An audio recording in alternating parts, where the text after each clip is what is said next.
अफगान तालिबान ने मजीद सरकारी कैदियों को रिहा कर दिया। अफगान तालिबान ने बैनुल अफ़गान मुज़ाकरात के अमल को आगे बढ़ने के लिए सरकारी कैदियों को रिहा कर दिया। अफगान तालिबान के सियासी दफ्तर के तर्जुमान ने समाजी राब्ते की वेबसाइट पर अपने ट्वीट में बताया कि अफगान फौज और पुलिस से ताल्लुक रखने वाले मजीद 37 कैदी अहलकारों को रिहा कर दिया गया है।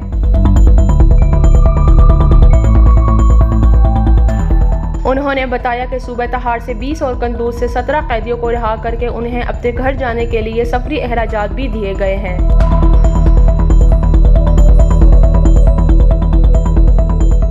सुहेल शाहीन का कहना था कि अगर अफगान हुकूमत हमारी फराहम करदा फहरिस्त में मौजूद तमाम कैदियों को रिहा करे तो जवाब में तालिबान की कैद में मौजूद लोगों को रिहा कर दिया जाएगा।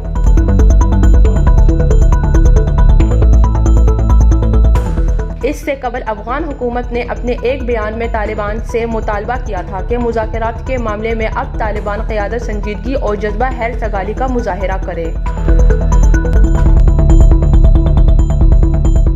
हुकूमत ने अब तक 4000 से ज़ायद तालिबान कैदियों को रिहा किया था, जबकि फहरिस्त में मौजूद 600 कैदियों को जंगी जराइम में मुलव्विस और संगीन मुकदमात में नामजद होने की वजह से रिहाई नहीं दी गई।